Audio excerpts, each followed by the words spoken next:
un politicien oyo ba voté akei pona kozwa mbongo akomi na mbongo seki aza moyibi moto oyo ba voté na eta azaki na ntango ake kosala mosala na leta akomi na mbongo seki aza olimbisa ngai l'Assemblée nationale na biso ezali l'Assemblée de moins côté au monde, le moins côté au monde. Donc assemblée en tout cas bandeko ba député balimbisa nga na bureau ya assemblée kozonga na bango bamekana ko changer façon na bango donc wana ndenge alakaki ekomi malheureusement kofungola conteneur nyonso babilo cost. Babilo Cost, moi-même je me suis dit non, arrêtez. Babilo Cost, on n'a jamais donné le jeep aux députés. Député, Somba. Encore na Moïbi. Baïbi et Pédé, Nazo Somba. Et puis qu'est-ce qui se fait?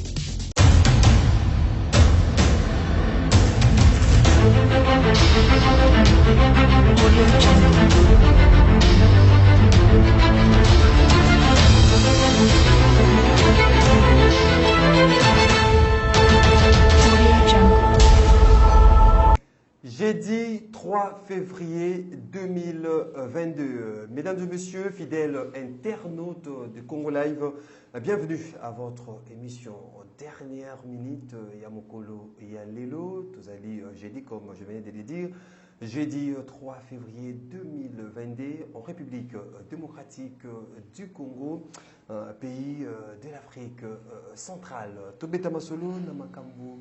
Ils koleka na mboka na biso au Congo. L'actualité ne cesse de nous surprendre au pays de Félix Antoine Tshisekedi Tshilombo, Lelo, fidèle internaute de Congo Live Télévision, Toko Beta Masolo, Namakambo Etali, de députés nationaux, Oyo Mokolo ya Lelo, Bazali, ko réaffirmer leur soutien au chef de l'État, Félix Antoine Tshisekedi Tshilombo. Tosile Komona, décidons 40 députés sur le 70 que Ensemble pour la République, Moïse Katumbi Azalakanango, Bango Telemi, pour réaffirmer leur soutien indéfectible au chef de l'État, Félix Antoine Tshisekedi Tshilombo, Mokolo Sili Koleka Tomoni, les députés regroupés sous le label de députés révolutionnaires, Bango Peba Telemi, pour soutenir Mokondiamboka Félix Antoine Tshisekedi Tshilombo, Balobi Bazaliwana, pour vraiment ko pesa ko sala. De toute façon, Mokondiamboka Azala réélu pour la deuxième fois à la tête de la République démocratique du Congo. Où va-t-on? Est-ce que c'est ça mission oyo baimoka ba petit peuple bazali nango ya bosenga nango pona ba députés nationaux? Mais également au cours de cette émission, fidèle internaute, Tokobeta Masolo na Makambu, incident malheureux, ces drames survenus na Matadi Kibala. Là, nous sommes dans la commune de Mongafula, ici à Kinshasa, la capitale. Près de 28 personnes électrocutées par courant. Oui, celle qui était câble ya courant et qui na pylône et qui vraiment na wende ba maman 26 na 28 wana 26 femmes des hommes des basilaki vraiment ko kufa. Mokonzi Mboka Félix Antoine Tshisekedi Tshilombo a kitaki sur le terrain. Le premier ministre Jean-Michel Samalukonde, le gouverneur de la ville, mais également Mboka, l'autorité Mingi, vraiment kitaki sur le terrain pour palper réalité en main, palper réalité vraiment na maboko na bango. Mokonzi Mboka le bien était azali ko exiger était lumière et salama vraiment cause, origine, il y a coupure, il y a câble électrique, il y a haute tension, il y a Société nationale d'électricité SNEL. Situation en Ituri, on ne cesse de compter les morts. On ne cesse de compter les morts à l'est de la République démocratique du Congo. Lobby et Siliko Leka, Imboka, Congolais, Silaki Kufa, Wana Zali, groupe rebelle, élément, il y a Codeco, Silaki Gorgé. Imboka, Koufi, la question que l'on se pose, question que tout le monde, est-ce qu'il faudra réévaluer davantage l'état des sièges décrété par le chef de l'État, Félix Antoine Tshisekedi Tshilombo, à l'est de la République démocratique du Congo, précisément dans la province du Nord Kivu et d'Elituri. Boussila Kouye a été 12 membres. Il y a Lucha, mouvement citoyen Lucha, Bango Basila qui cause à la condamné à 2 ans de prison, justement, Pona, Telemaki. Basenga a vraiment été Mokonzi Mboka à suspendre l'état des sièges parce que vous allez produire fruits escomptés, mais également la confusion na B de Ngalima. On en parle dans l'émission Nabino dernière minute aujourd'hui vraiment. Et c'est un Koyambelabino, Mokolo Alelo, Ndeko Patrick Tanzi, député national honoraire, Ndeko Patrick Tanzi. Mbotenayo. Mbotemingi Ndeko Maxime. Écoutez, la dernière minute, au Congo Live Télévision, première participation pour l'année nouvelle 2022. Oui. Merci Mingi na invitation. Pour répondre à la question,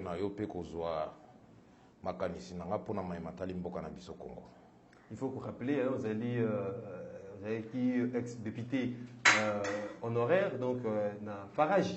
Oui, na territoire de Farage, na province de Haut-Ouélé. Ça se passe bien avec la base, malgré que Pesaki sous confiance en 2018. Nga base Pesaki confiance.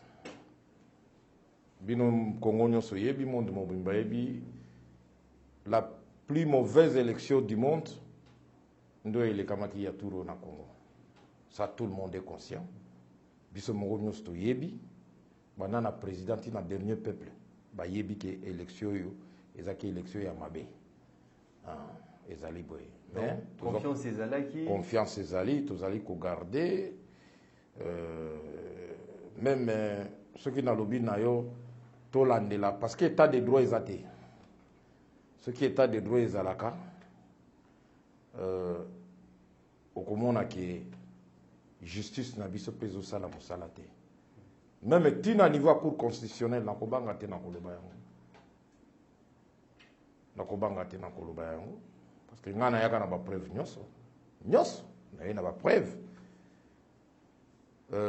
Kofungola j'ai été nini au parti et kotisi regroupement kotisaki recours. Et puis, le recours a été déclaré recevable et fondé. Batindi en opona recomptage de voix dans le tribunal. Mais gain de cause, mais tout ça non, va donc. Là, au tribunal, c'est ça ce que je dis, la justice n'existe pas même au niveau de la cour constitutionnelle. Mais au tribunal, la cour constitutionnelle, na recomptage, bazoke ndoko komakuna kengnon, faute de qualité. Donc, comprenez-vous ça au niveau de la cour constitutionnelle et ça les mia. Petit lelo na senga ba pesa ngai nini ya arrêt ba pesa te. Donc c'est cool tous na minute na Farage malgré que yo non confiance ezalaki mais vous représentez Farage va bien toza na collaboration na ba député na biso bazaliao ba ya province ba autorité locale, na déjà notable, na solo na bango, na intervenaka, puis na zo garder kaka niveau na politique. Ezali, kutu mati li sous pesinga li sous expérience ya makasi. Une autorité morale ya ba imo ko sa Farage. Bon, na koloba autorité morale te, autorité morale il faut za na parti tout ça, non ngaza autorité morale te. Ngaza autorité morale te. Nazali acteur politique. Acteur politique, Ndeko Patrick Tanzi, député honoraire. En fait, parlons-en à présent. Makamuzali Koleka na Mboka na Biso Congo. Aussi les communes, députés regroupés au sein de l'Union sacrée de la nation. Quand l'Union sacrée, Zali Moïse Katumbi, Zali Bemba, Zali Koto, Bato, Balongo et pas Joseph Kabila. Tout le monde est député, 40 députés. Et ensemble pour la République à Moïse Katumbi. Télémi pour réaffirmer le soutien à l'effectible de Mokonzi Mboka. Kipé, Makamute, Lin, il y a Moïse Katumbi, non. Tout le monde est député révolutionnaire.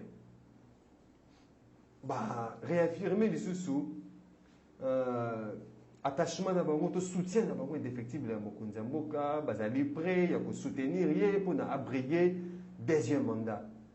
Quelle lecture aux alliés Kosala tant vous allez comme ce genre de déclaration?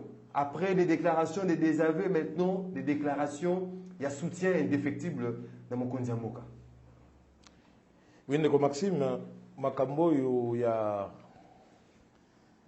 a déclaration, il y a soutien à chef de l'État. Ce n'est que normal. Pourquoi? Parce que Binonyo Sobolandaki, dossier les Kanaki autour, il y a premier vice-président assemblée, Ndekonabiso Jean-Marc Kabound, honorable.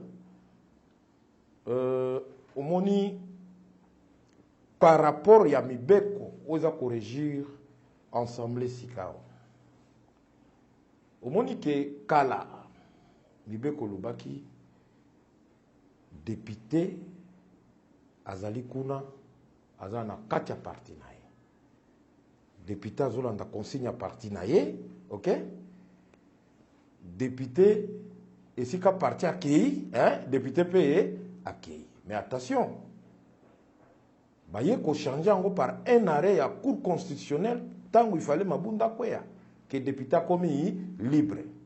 Azana ordre mon côté à cause on a parti nae. Comme électron libre. Voilà maintenant les problèmes qui se posent. Lelo Kobang ezali nini lokola Kambondo abimi député za libre atoza ya IDPS oko décider na ndenge no sa IDPS parce que cour constitutionnelle de plobiango na peut-être ce que vous comprendre et pesi député atoza na IDPS oko ndimi makambu obi boyi na yo makambu IDPS ondimi no makambu mususu oza na PPRD ondimi makambu PPRD obi boyi na yo makambu PPRD ateta otikali kaka na parti wana. On comprend. Et l'autre condé sika ozo sala que député parce que bazar non sont déjà na union sacrée. Bazar na kati union sacrée et l'autre ozo tinda sika wa réaffirmer. C'est-à-dire Kambundu azaki homme fort, peut-être Kambundu a combiné ça. Oui, la paix. Il y a instabilité maintenant. Alors qui profite le fait que 40 députés vous reconnaître que sous Moïse Katumbi mais c'est l'union sacrée. Bango attachement bango na Félix Tshisekedi réaffirmation on peut ça un mandat pour soutenir pour briguer le deuxième mandat. Qu'est-ce qui se passe? Ezabino ba presse de bozolo bon ngana za muta Moïse te mais na ndenge ngana landeli oyo lobamaki ezate oyo ezokoma na presse bango ba reprochaki ba oyo baza na gouvernement OK batuna bango et puis bango ba lobby bango bazoko qu'on prêtait toujours allégeance na bango na chef de l'État. Ezate kolobaki baboyaki Katumbi ou bien boyena boy. C'est qui est allégeance au chef de l'État, soutenir le chef de l'État pour na. Mais ensemble, au moment au président, on appelle l'aspiration. Il y a posé la tête, il y a. Non, le problème, vous voyez, ceux qui tous en ont idée wana, mboko ekotonga mate. Soki tozaka kana idée wana pona Congo mboka na biso ekotonga mate oyebi pona ni mutu soki alobi azana aspiration c'est un Congolais aza libre parce qu'azana aspiration il faut bloquer il faut bolinga ete bokende ngambo il est libre jusqu'à lelo naloba na bino ata biso atanga pe nalobaka ngo il faut couper sa chance encore na président Félix. Mais le président Félix lui-même, n'a pas encore posé sa candidature. Vous comprenez? Il peut aussi désister. Que na postuler na ceux qui sont Hollande. Ça peut arriver aussi. Tout comme Moïse aussi. Moment où vous êtes député, vous allez pousser. Non, il a tourné, malgré que non, on a posé à postuler pour parce que ma échéance, ma campagne, nous bandité, mais tout le monde a tourné à Sengaki, la population, il y a espace Grand Kassai, qui est basé là, ceux qui ont mandat, il y a eu balé à Kobo, ils allaient sous Moka. C'est-à-dire, Azali, la conviction, Azali na engagement comme on a été, il faut postuler pour la prochaine fois. On fait la politique pourquoi? On fait la politique, c'est que pour nous faire la politique, on a ma kanesi. On a tie yango pour na mboka. Il démoko ça la mboka comme à niveau boy. Alors, tant aux pouvoir, ok? Au conquérir dans le pouvoir, au tema kanisi wana, au sanyoso, au koma na place wana, pona au bongisa mboko tema kanisi na yo. Mais tant aujourd'hui, il faut que ça la nyoso ou mais là le plus longtemps possible. Or, ndeko son président Félix Abundi a commis président. Ce n'est que légitime. Le coup la constitution PSI. Mandat 5 ans renouvelable une fois.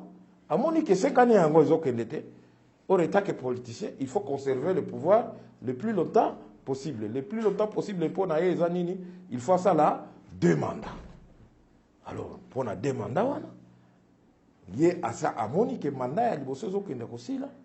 Alors il faut améliorer Moussala naïe pour na épaisser population na biso makasi confiance pour na ba renouveler donc c'est ça un peu mais kolobaki parce que oyazali na ambition oyazana ambition wana comme makambu ya vita imana makambu ya vita imana ya vita imana ça sur politique té Patrick, est-ce qu'aujourd'hui quand vous allez à l'Assemblée nationale la biso au talimo les cadres pembe au l'Assemblée nationale les députés nationaux bazaliwana est-ce que bazali travailler pour le peuple, pour la population, le bien-être de la population, pour l'intérêt de la population, la sauvegarde de l'intérêt de la population, l'intérêt à la nation, tout bazali travailler pour leurs propres intérêts, pour l'intérêt d'un individu.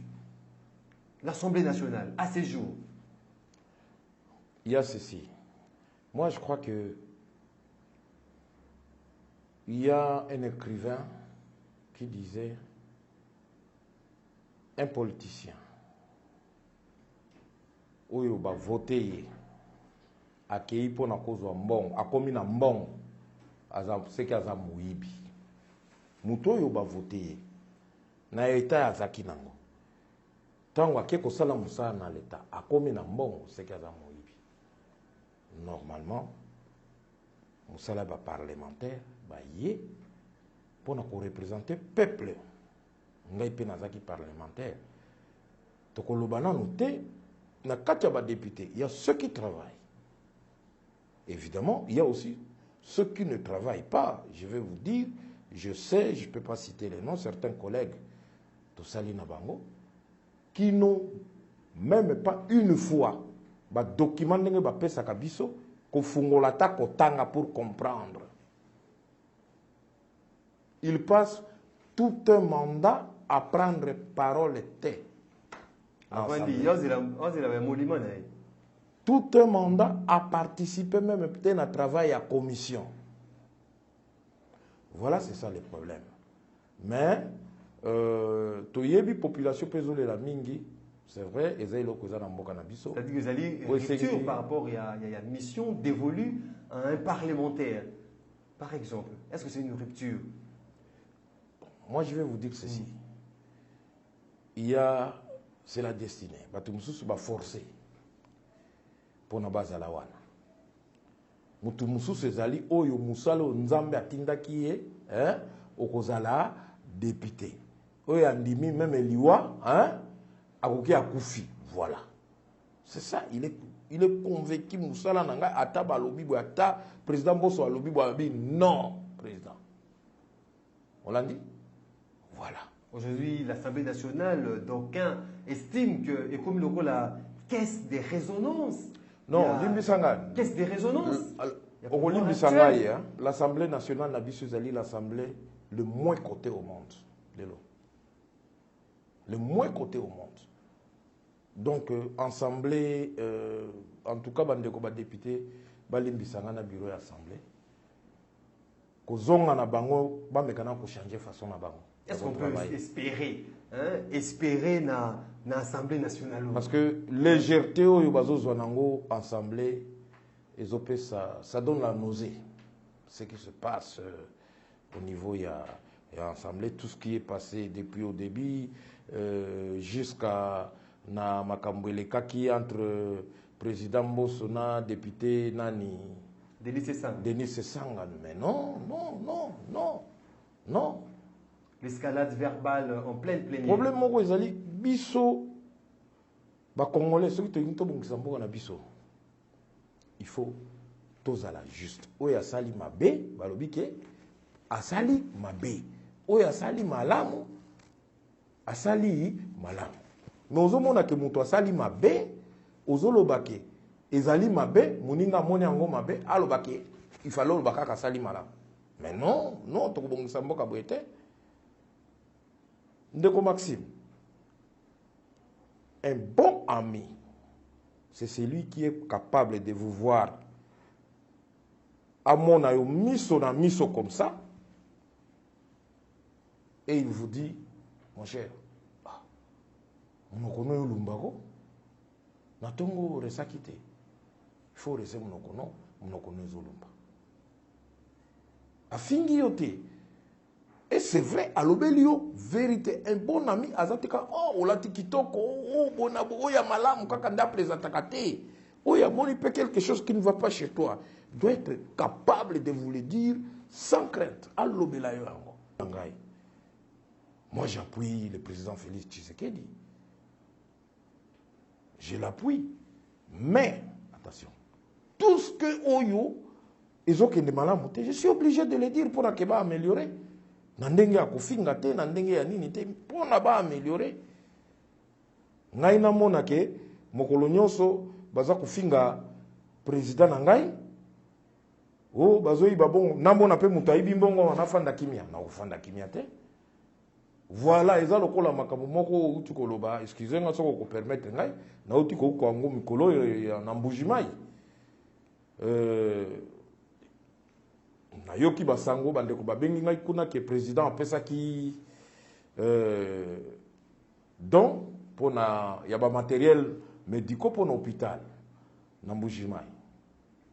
Alors don wana ndengala kaki ekomi malheureusement ko fungola conteneur nyonso ba bilocost. Babilocost moi-même je me suis dit non arrêtez. Albi babilocost ndebi mikuna na kati. Oui, non. On doit vérifier.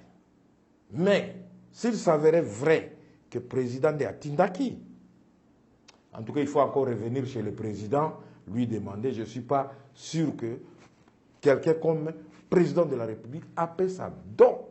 Il y a Bilocost. On les a qui, juste une parenthèse. Une parenthèse pour dire que les Moussala Ngai, il faut batouana le président Tindaki Bango, balade la bango. Seconde, Patrick Tonzi,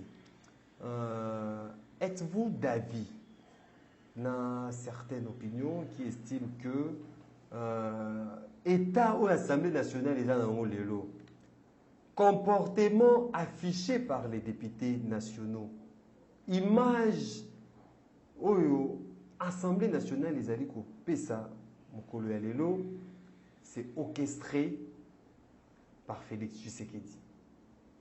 Êtes-vous d'avis? Comportement. Ils ont orchestré par Félix Tshisekedi. Aujourd'hui, 2 minutes à silence. Oui.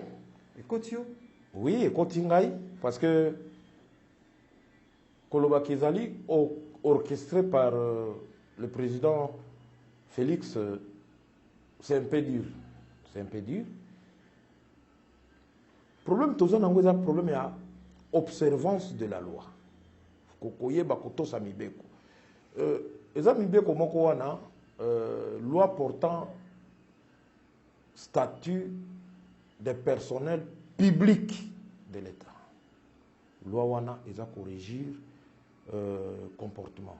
Il y a président de la ils ont encadré président de la République, ba membre ya cabinet naé, ba membre parlement, ba gouverneur, ba membre ba cabinet na bango, même ba oyo ba bourgmestre. Ndenge nini bokoki kotambola. Soki otangi loi wana ndeko Maxime, okomona ke okomi prisonnier. Il y a des choses que vous ne pouvez pas faire parce que au côté déjà na kati ya niveau wana. Souffrez. Donc eza lokola loi wana ezotinde eza lokola moyo ezopela makasi chaleur bomoni mutu na veste penza tia kangi veste nyonso na kati ya chaleur yo moko za komituna mutu oyo ngai ya wana zobinga tana longo la chemise natika na singlet ya zoyoka chaleur oyo te azoyoka chaleur wana me a mibeko epekisi ye il faut azala kaka boye yango wana il y a des fois où ozo kufanda même quand moko sepeli shol ngai kosala mais okosala yango te parce que tu es député, parce que tu es membre du cabinet du chef de l'État, parce que tu es chef de l'État, parce que tu es ministre.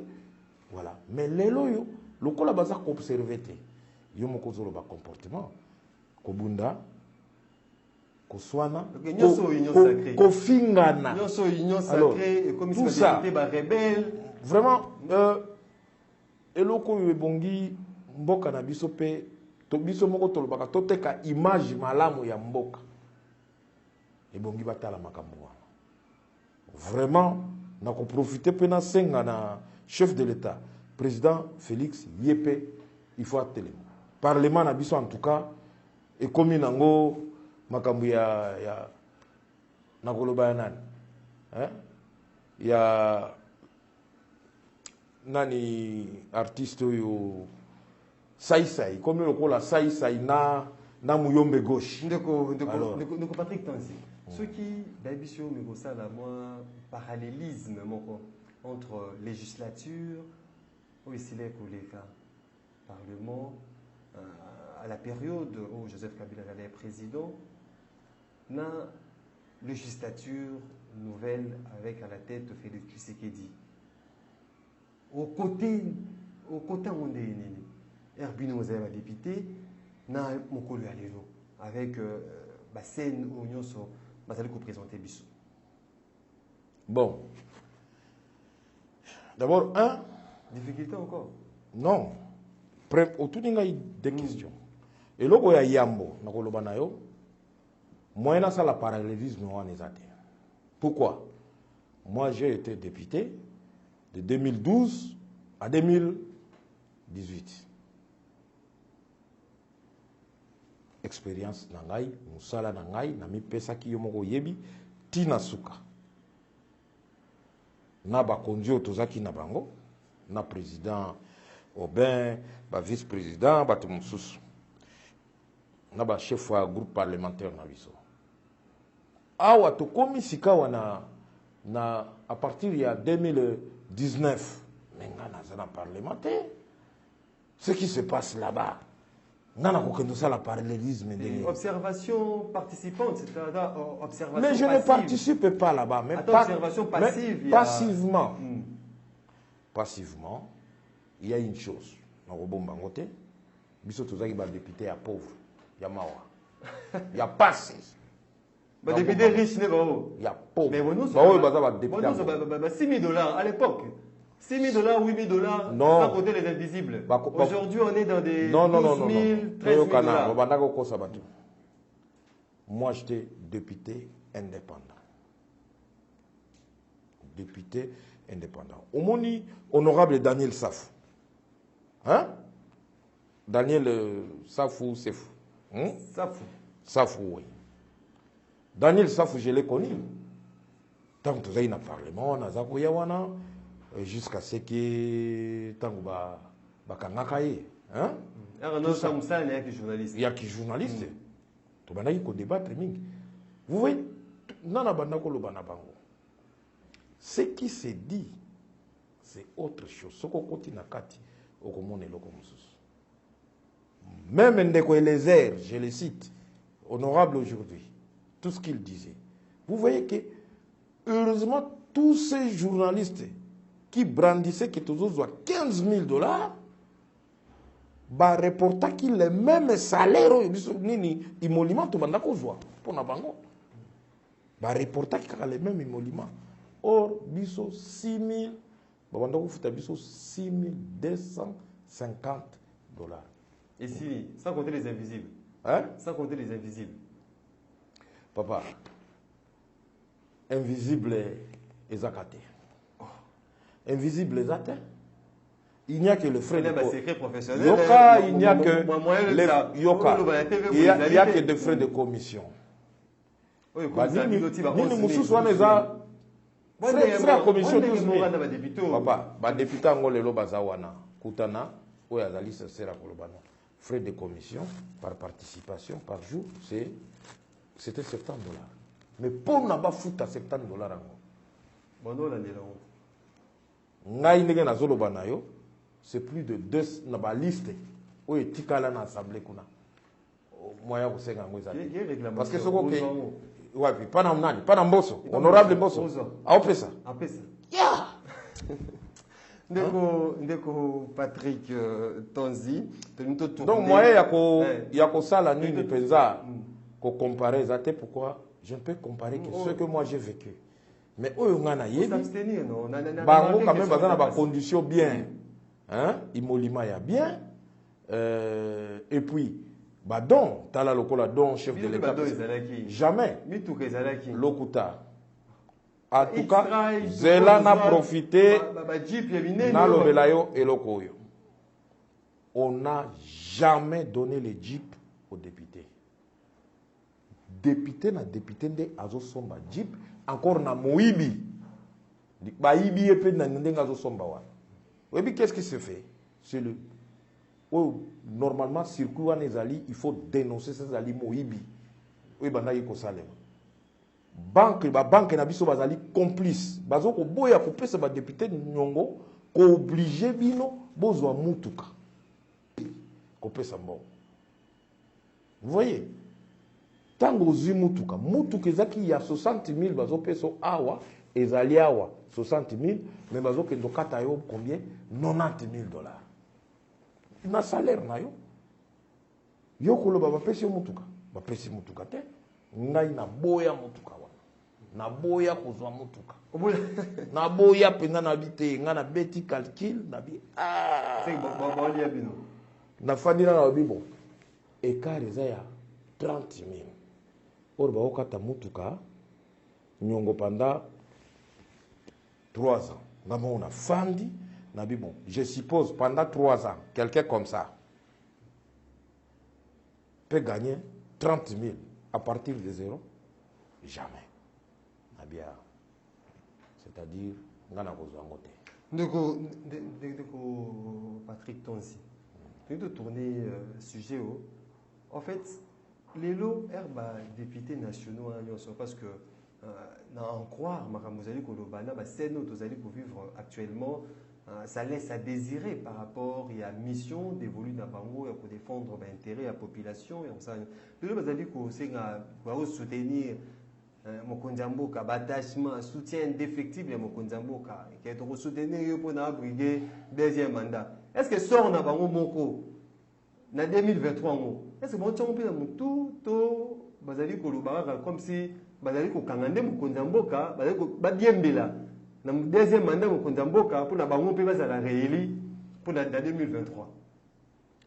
Bon wana eza bituna kotuna mutu na mutu omoni ba député ndenge bazana bazaba na te bazaba responsable bayebi makambo nini ezozela bango redevabilité devant ba base na bango esika bavotaki bango. Donc c'est ça, il faut mutu na mutu aza na conscience aza conscient na makambo aza kosala et puis makambo yo ya parlement ndenge olobi naza lisusu ko insister ba mekana ko améliorer rendement et respect na niveau ya parlement. Éthique et déontologie. Bakamata au moni parlement na biso le tondi na ba journaliste et tondi na banani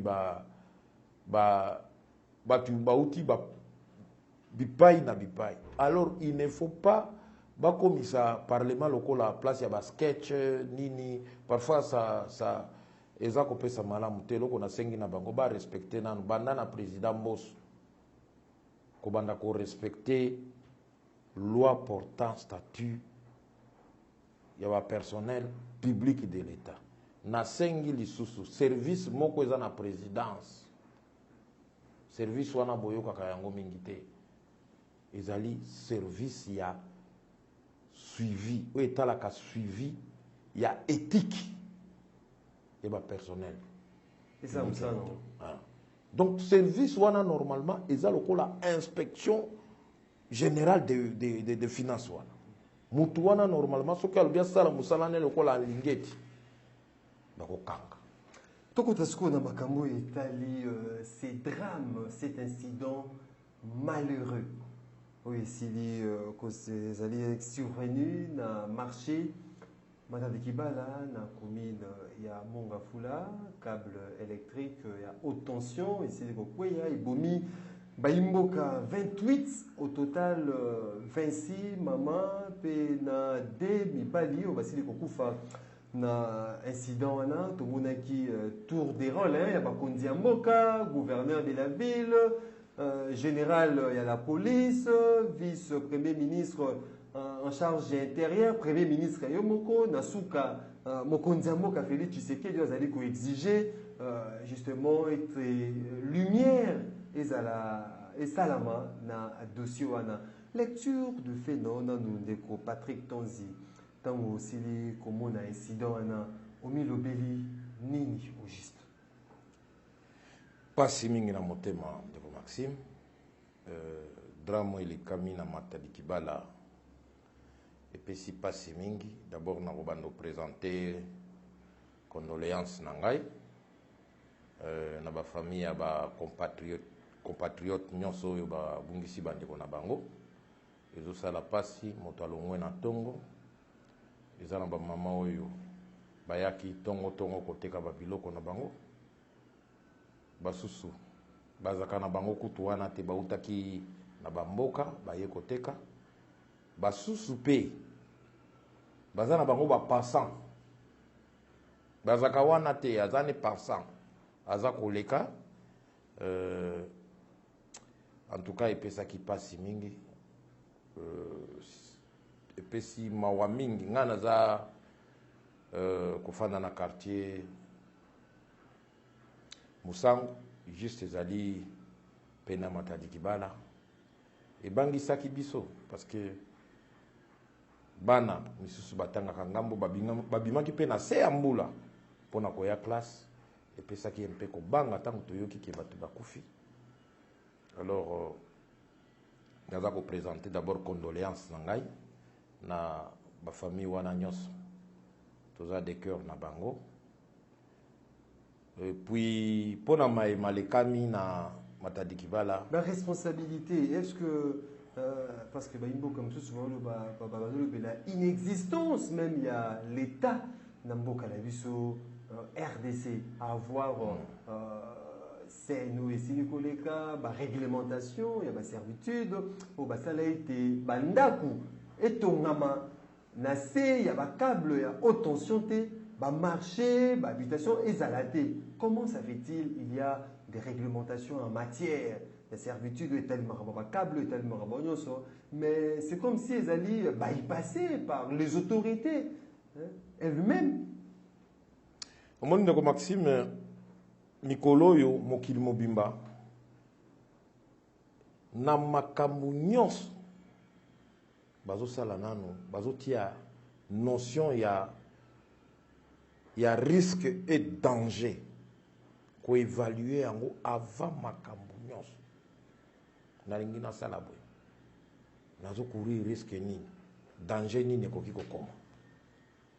Alors maema komi na Matadi Kibala en fait pesi pasi et bongi peut interpeller biso na ndenge lobi batu busu bazoloba l'état ezate batu mususu bazoloba balongola mokonzi ya SNEL batu mususu bazoloba balongola bourgmestre tout ça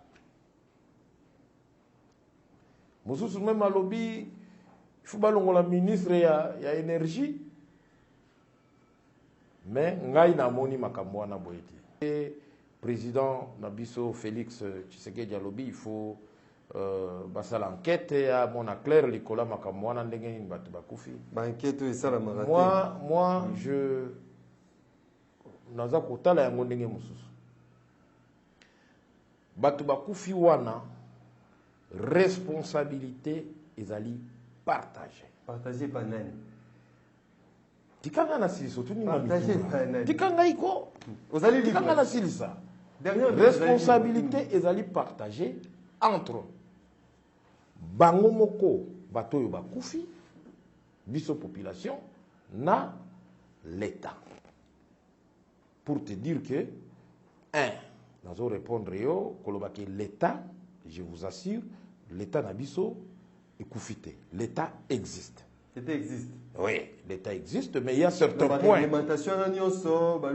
Écoutez-moi, il y a certains points. Il y a certains points où l'État est défaillant. Il y a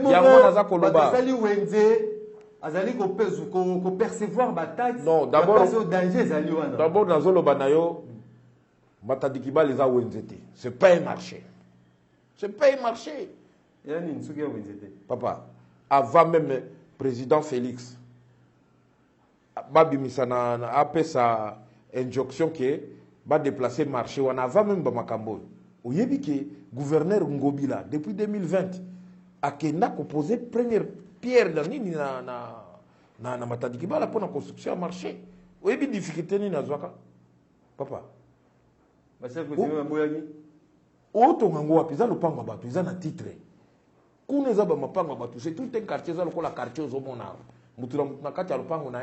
Oh, maman, te kakamadesu, appréciez moi, c'est 4 carrés, à Fandiwana, à Ote Kamadesu Newan.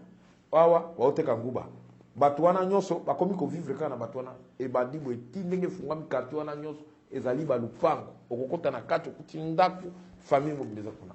Pe Batouana bazana certificat d'enregistrement yo kolobane. Yo le temps ko tonga nini marché na kati ya lupango bato. Mais ce qui balingi batonga, il faut l'État procédure les alliés. Il faut l'État maintenant à luka moyen à désaffecter batouana.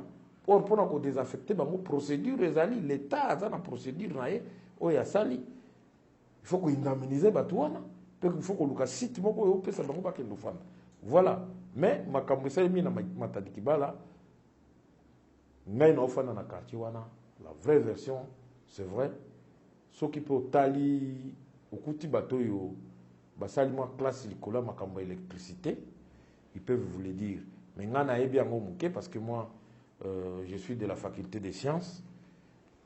Totanga rappel ba makambo ya ba physique ba nini wana mingi.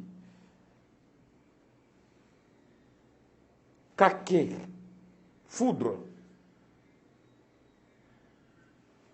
et dégageaka. Il y a qu'une charge électrique. Naïebité, ce qui mokolo mokombo les obota na butu par hasard écouta yo quelque part ou bien na kati ndaku tango kake beti otali na fenêtre. Somonaka. Ozomona éclair éliminé. Donc sur charge wana soki paye likolo ya singa. ceux qui chargent l'équipe makasi et qu'on chauffe singa et si qu'on peut chauffer qui makasi et ça qu'on nyangwisa qu'on dilater singezo comme maï jusqu'à ce que et kabolani. Ce n'est qu'un fait normal. Yangonga na bengi makamwe le kamina matadi kibala malgré interprétation de gauche ou à droite ngana kolobezali catastrophe naturelle. Donc catastrophe naturelle. D'abord parce que kaka na matadi kibala ça peut se faire partout. Na lemba. Est-ce que l'entretien il y a câble il n'y a pas non, ce n'est pas d'abord le problème d'entretien de câble. Papa, nalobano makambo ya kake. Depuis mon époque belge. Makambo ya surcharge okokoye na câble lelo tieka kawa. Hein? Même pas 2 minutes. Ce qui kake. Yango na le but c'est naturel. Et yé ko wana ya surcharge makasi ko kata yango. Etumbia. Vous voyez les scientifiques, ils vont vous le dire, ils vont vous le confirmer. Donc, problème aussi kawa ezali nini. Total non makamba marché déjà président de la République a fait ça qui ordre. Est-ce que dommage intérêt kozala parce que totali ba maman ba longwe na banda kuna bango ba 4 heures ba yé pona bateka pour la famille et survivre bana ba kindekela si bana balia ba yokuta na incident wana malheureux ba sili ko kufa tout le monde ba konza mboka ba kindaki chef de l'état yomoko commandant suprême, est-ce qu'il y aura des dommages et intérêts? Papa, Tobanga Penza, Limbisangai, dommages et intérêts à Nini. Loba, Mokonzi Mboka, ou bien gouvernement à ville. D'abord, gouverneur Gentini avait dit qu'ils vont prendre en charge enterrement à Batouana. Et ce que l'objet c'est dommage. Papa, ngana l'objet nous a dit catastrophe naturelle. Mais catastrophe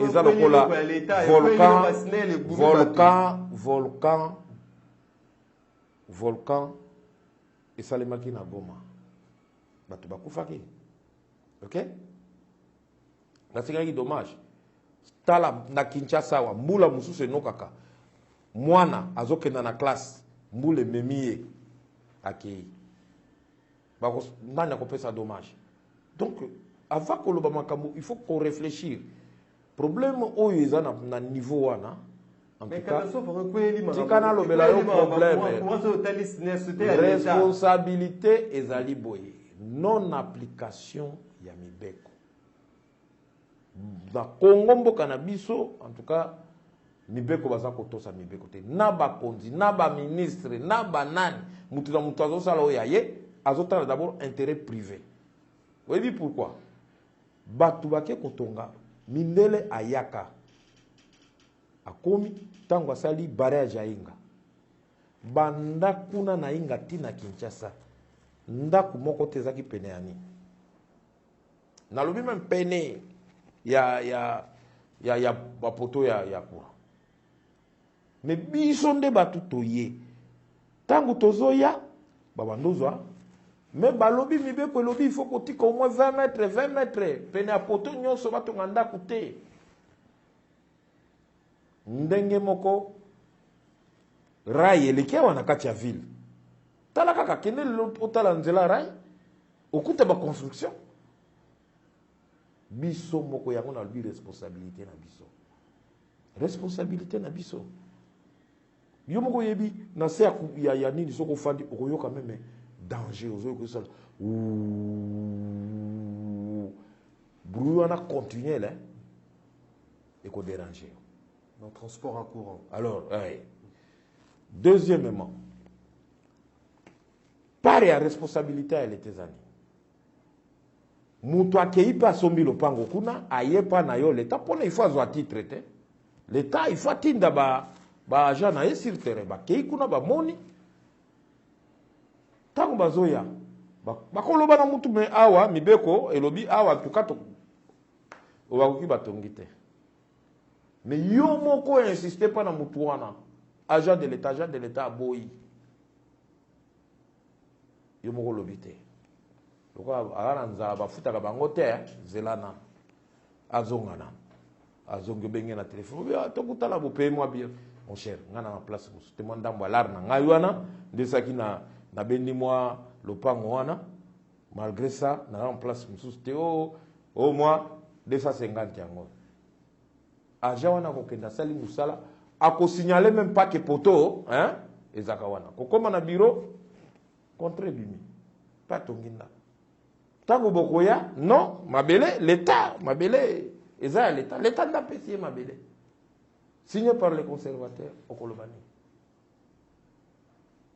au Talaboui le ventre crée n'a pas doré allez-moi sans appelle-moi conservateur nini c'est le problème moi l'organisation ils allaient poser même au niveau de l'état non, dans notre pays, les vrais problèmes, au moins, il y a des Congo, soko tali banda ba Belge ba ya, batika mibeko.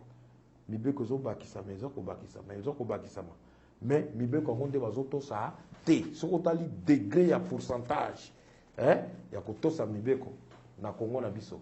Okuta na tilelo tozana na ba 2,5 sur 10.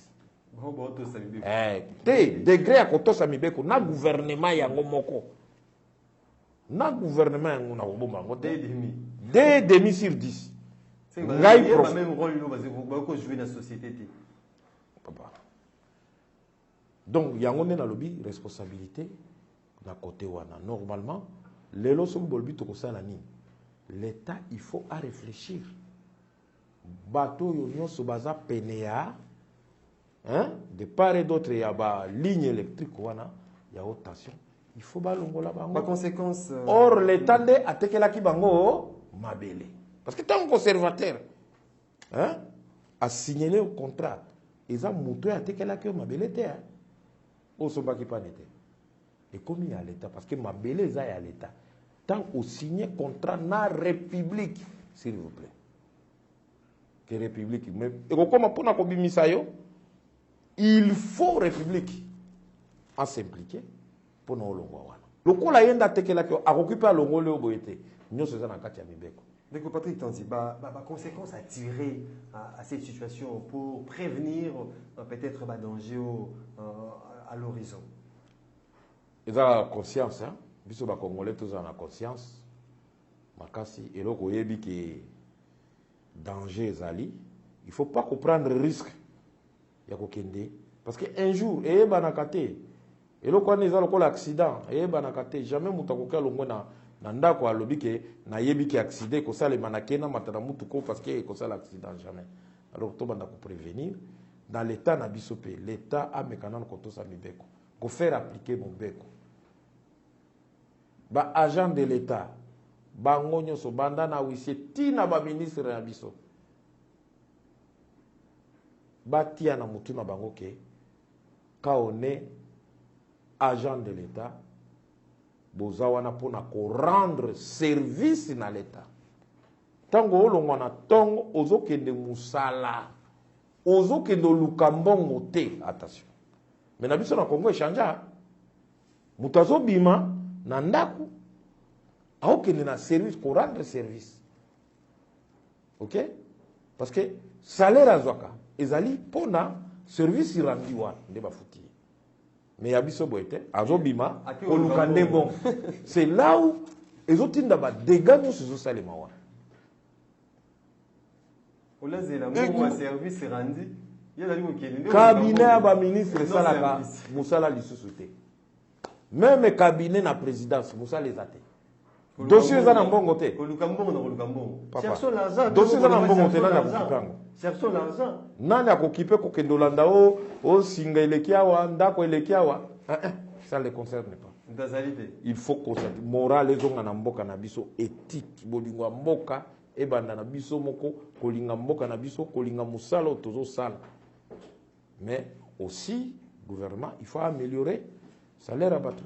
Il faut améliorer le salaire à battre. Masolo ezali pour continuer, tozali ko kita ndambo tina suka ya mission de ko Patrick Tanzi, situation sécuritaire à l'est de la République démocratique du Congo. Vous allez compter ba mort na ba mort. C'est ma lobby na province ya Ituri ba élément négatif. Il y a Kodeko, c'est là qui est Boma, paisible citoyen, congolais. Est-ce que mon collègue Lelo, il faudra qu'on réévalue davantage, qu'on réévalue à nouveau cet état des sièges au Mokonzambo qu'a fallu Tshisekedi a décrété dans Nord Kivu Pena Ituri. Dans le moment où Moneki Imboka dans Nord Kivu Kuna na mouvement citoyen 12 il y a Lusha où Téléma qui va le trop c'est trop, les gens meurent du jour les jours, l'état des sièges ne fait absolument rien. Il faudra mieux que le chef de l'État stop, suspend cet état des sièges. Continue à prison, on a condamné à 2 ans de prison. Est-ce qu'il faudra réévaluer à nouveau cet état des sièges? Oui, pour nous réévaluer, est-ce qu'il faut réévaluer? Le problème est, Nani n'a pas réévaluer. Nani? Qui va réévaluer? Dans notre pays, tout le monde cherche. Donc, Batunion, c'est comme une encyclopède. Léopard qui nous met à balawa, baza ba coach, ba komi ba coach. Basoda bango kuna na front, ba komi ba commandant. Hein? Ba politicien, ba nani, ba député baza na parlement, ba komi bango nyoso, ba collègue.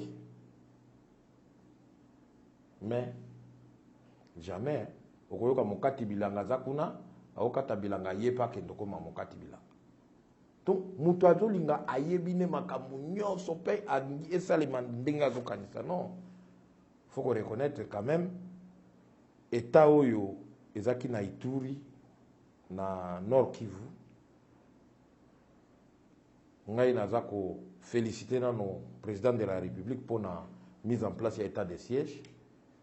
Mais l'état de siège wana ce qui est objectif, il y a minimum il y a amélioration ça les mis par rapport il y a ezaki kala moni to ebaka ko apprécier makambo. On peut ce exemple moko simple là. Il y a appréciation objective. Obimiawa ozokende kisantu na makolo. Na makolo na transporter. Ok, okomi na lekiba sona bato, ok, kuna koleka ba madimba kuna posa ya mai terrible. Moi, ça te force ici. Okoti pa na mama moko, okuti lopango. Titok, bayambio, papa, sangonini te, mama nga na zana ngai koleka, en tout cas, posa mai, moyete. Boki kosali sanga na mai mukete. Mama koti na ndaku bwe kotala bwe mai ezate atala na kati ya bido mai tikali kamuke avi bido wana lalisi mai wana ebimi kaka demi kopo ya moke wana asi mbe papa tala suka mai yango okomela yo lobi ne mama salisa ngai namela takaka bwe ntango omeli mai erafraîchir yo okei okontinue nzela obeti lisusu soki ba 20 km kuna okoki kokuta koti lopango mosusu osengi mai baye kopesa yo bidon mobimba 5 litres meli meme ndambo soki etikali okontinue nango ntango okokoma na nini moto atuni yo ndenge obimaki kuna oyoki soif te yo koloba nini soki oza inconscient koloba namelaki kaka mai na soki otaki kaka na lopango moko nasengi mai une fois odeconsidere mai oyo mama wana apesaki yo ya liboso ya moke wana oro bosani soki mama wana apesaka yo mai ya moke wana te tu ne vas pas arriver et si qu'on dit bidon mai okokufa na nzela grâce donc amélioration tozala qui président Félix a akuti situation était je sais pas moi à 1,5 sur 10 sécuritaire le lot quand même 1,5 sur 10 oui à sali makasi to komi na ba 3 nakoloba te qui est toujours en deçà. Oui, situation eza mabe bato bazokufa ya solo ndenge olobi eza kobomba te nga nakoloba te ke ça va au Nord Kivu, ça va en Ituri au moment où bandeko nanga baza kokufa. Non, mais il faut te reconnaître amélioration muke eza kosalema. Alors ndenge olobi basala évaluation eza kosalema. Déjà l'armée est plus organisée. La société la plus organisée au monde, c'est l'armée. État de siège éthique à la tour. Mon conjoint suspend état de siège. État normal. État de siège éthique là. Ndeko Maxime, nga muta otuele. Na vivre na Ituri. Ba Beni, Butembo, Goma, wana nyoso, eza bandeko na biso toza pene. Vous ici, malgré vous sentez, tala papa emba matanga ezaka na bakolo nango, mutoyo oye esika matanga, na mukolo matanga bozana pasi ndenge moko te. Pasi toza ngo na est kuna. Bozo koloba ngo ya solo, to loba ngo pona populisme te. Quand on a zolobela, omoni kaya nini ya état de siège. Ngana opesa ngolo kwa tango corona yake ya. Obi? Corona tango yake ya. Oyebi bino bato presse. Bo sali makelele ba question likola muyembe. Mais na tiraka leso moko. Mon bato musu balanda radio pona kolanda. Mais il y a des babanka mususu na vie na yo koko zipe na radio tango za kolanda. Nalanda ke loko moko.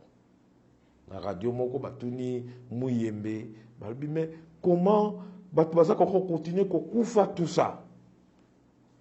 Réponse à muyemba lobaki. Nombre ya bato baza kokufa intéressé yete. Mais aza musala nae aza sika kotala nombre ya bato baza kobika la malade wana. Vous comprenez? Azotala nombre ya bato bakufite. Mais nombre ya bato yo bazobi. Makambo ezolekana na Ituri na Nord Kivu. Bato baza kokufa ebele ezopesa mawa. Mais état de siège eza pe kobikisa soki ezalaka te mbele situation ezali catastrophique. Mais amélioration zokende mike oyokaki armée na biso d'ailleurs bravo na FRDC bautaki kokanga terroriste oyo terroriste ya bandako kata zosola na kiaraba wana zaki Kenya na ngai personnellement nalandaka pe télévision ya Kenya nalandi na télévision information na balobi kutu tokangi moko azalaki terroriste babanda kolukaye na Kenya depuis kala terroriste wana bazami bale balakisi na photo na bango baye ko opérer na baende koyoka ke bakangi ya la pépinière RDC. C'est un grand terroriste garçon wana mais bazami bale tokangi moko mais kuna balobi bazaki mi bale depuis kala bazukaka bango kuna. C'est-à-dire il faut renforcer justement voilà. mesure. Ba mesure il faut ba renforcer eloko mususu na ko profiter nango condition pe ya basoda. Condition sociale ya basoda. Omoni eza bitumba soda tango azokende ko bunda il faut la morale nasé. Koza la morale nasé il faut ayeba ke atiki mwasi na ndako bana na ndako baza kotanga baza kolia bien hein pona akende place la bitumba bien. Omoni mboka na biso lokute leki mingi. Pona nini? Awa mboka baokasala kwa soki balobi réforme ndeko bongisa makambo. Réforme ko bongisa makambo te. Réforme ko bongisa makambo te. Bokoki bosali 100 000 réformes. Mais aussi le temps que va changer système ya kofuta batu te. La situation sociale est aussi battée. La même. Donc Patrick Tonzito comme il presque na suka émission émission mais la limite soit makanisi na confusion où ils allaient persister cette confusion qui règne na B d'Engali ma lecture de fait na yo tout perception na yo na confusion les aliments makambo ezoleka na B d'Engali ma Et ça, c'est ouvertement que l'État des droits est athée dans le Mboka. L'État des droits est athée. Exacté. Dans le régime de Bino.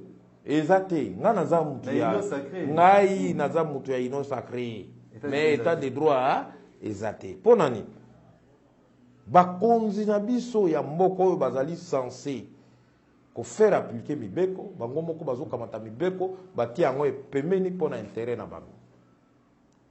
Yoka makambo oyo ozotuna ngai nameka kosolola moke. Bede ngalie mandenge zawana, surtout cité de la grâce, ezali domaine privé.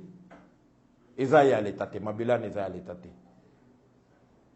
L'État a des affectats qui mabele wana atika ki yango depuis 1985 etango Mobutu.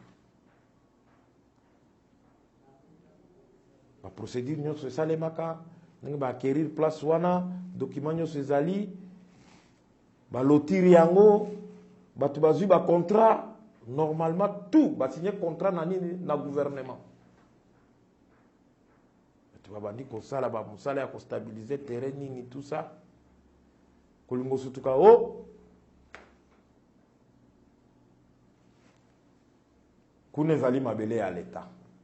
Ministre communiqué.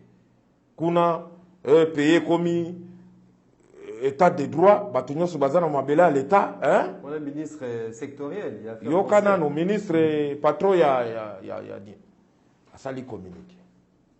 Eza mabele à l'État, batu bakoki batongi kuna te. Même ministre ya urbanisme. Aleka, alobi, non, eza mabele à l'État, mutu moko ta koki asali, ezali État de droit, to ko appliquer État de droit. Batu pe bakamwe bayoki bango. Ba répondre, communiquer wana. Carte sur table, balakisi ministre poliment que mabelo yo eza ya l'État te.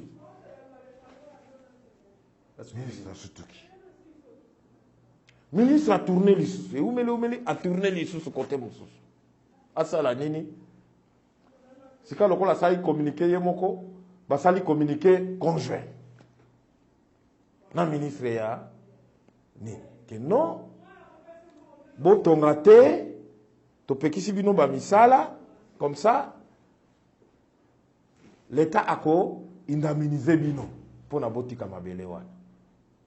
Mais batu baza na contrat de location. Na kati ya contrat de location. Balobi o signé na mutu to signé na gouvernement na l'État congolais.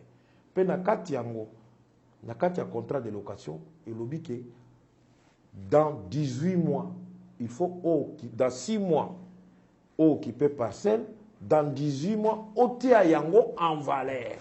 Yo za na contrat na yo. Pe ezo peso droit ya nini ya propriété na yo. Ya propriété na yo. La propriété ce qui a été privée bafoué est sacrée. Mais bazolo banayo ke papa mutu soka linga somba lupango na yo. Akoya koloba no tonga lisusu te.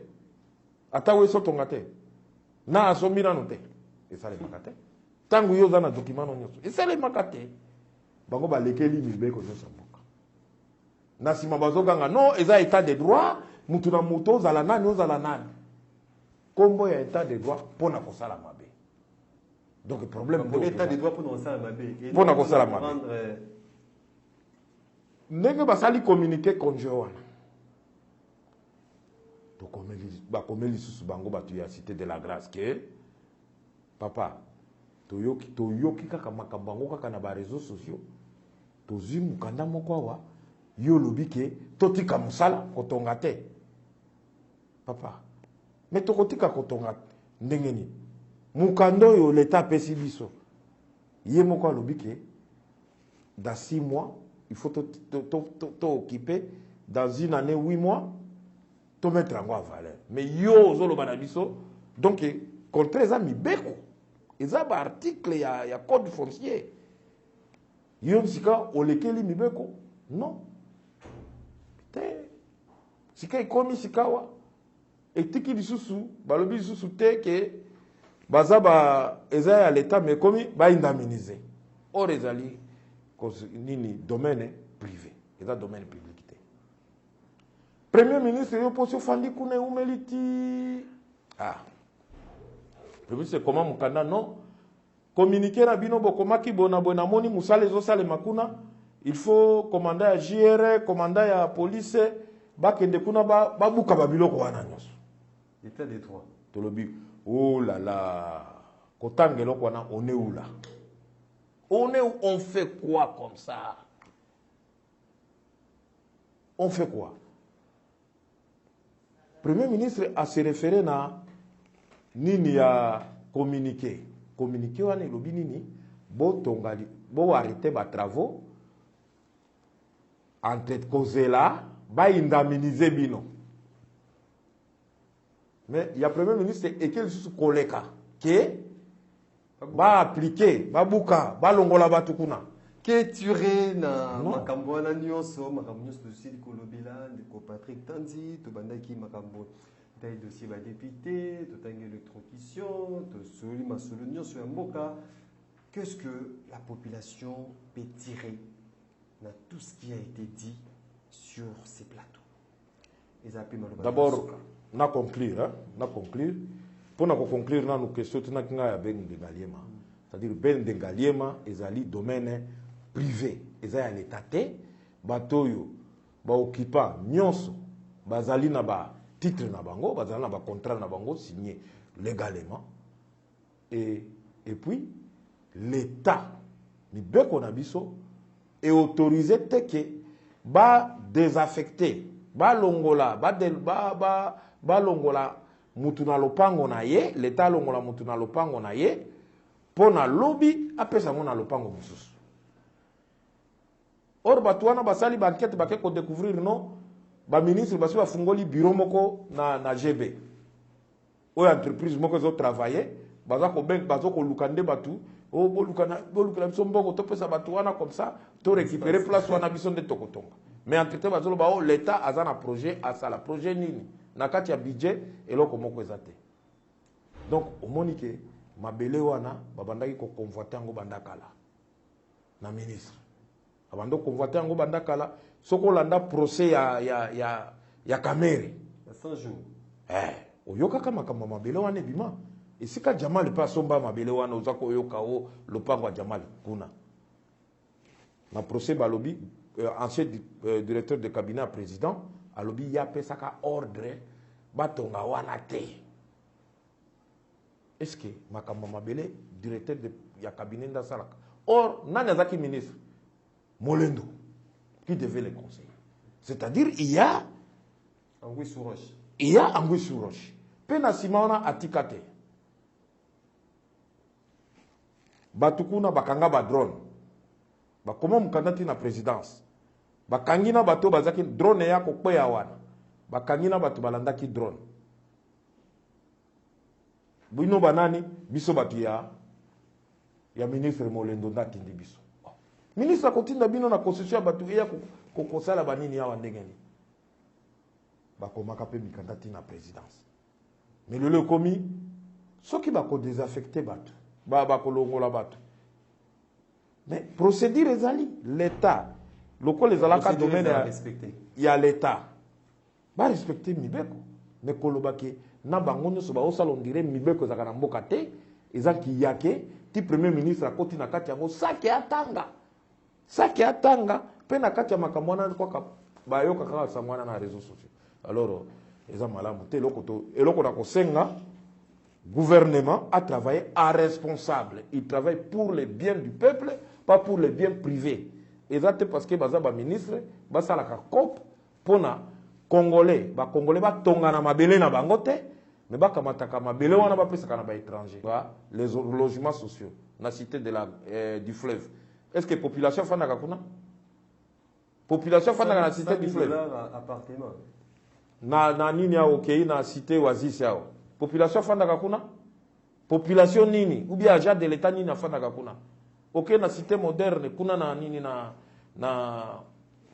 Fikini population nini fandaka ndako bazotonga o batie patron en voiture, au foot par mois 4 000 $. Au moment où le gouvernement, aux autres foot à Moutou, moins de 100 $ ou bien 100 $, aux autres, il y a 4 000 $ dans ce logements sociaux.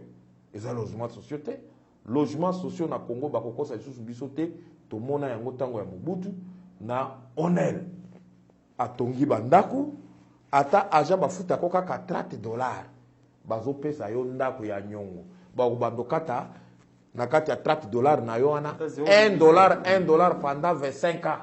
Ndako ekomi ya yo. Yango nde babengaka logements sociaux. Oyo ozo sala ngo commercial les logements sociaux te.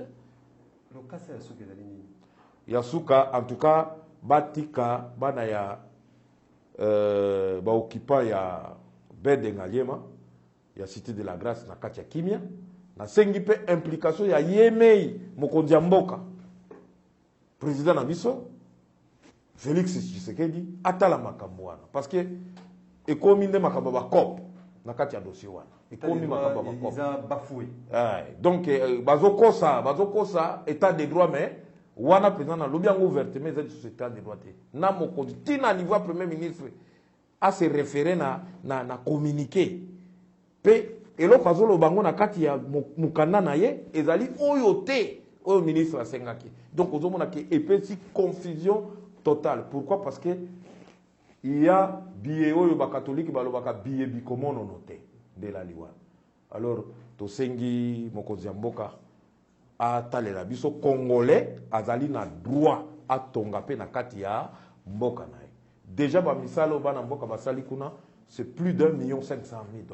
Au ba investir ka pona ko tombola mabele au mona ka ba mitu kezo kuna ba bandina ko tonga tika ko matisa mabele pona makambo komaka na cité de fleuve et à fleuve Congo kuna e koma pana bangote basi ba matisi mabele environ 1,70 m et tiki fleuve nase na itandi wana nyonso tango ba moni sikawa terre komi stabiliser baya koloba o eloko banda tango ya Mobutu lelo nde koloba o boto la batwango. En tout cas waneza penza eloko biso ba congolais to kondima yango te congolais paza na droit a tonga na mboka na ye soki bino gouvernement bato gouvernement premier ministre ministre urbanisme ministre ya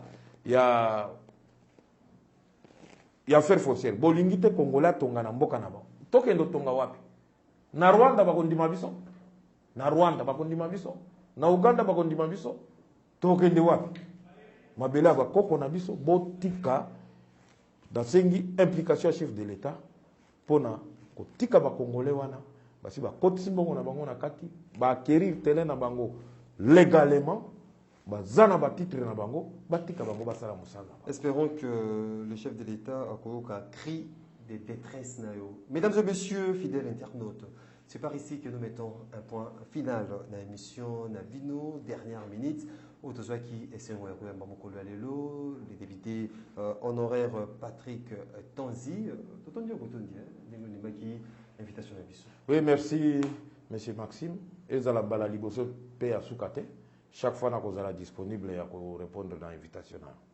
L'émission réalisée de main de maître par Joe Mukenga, Tokute Nabino Mokolo et à Lobby pour les derniers numéros de la semaine de votre émission Dernière Minute. Potikali Malam no Abota Nabino.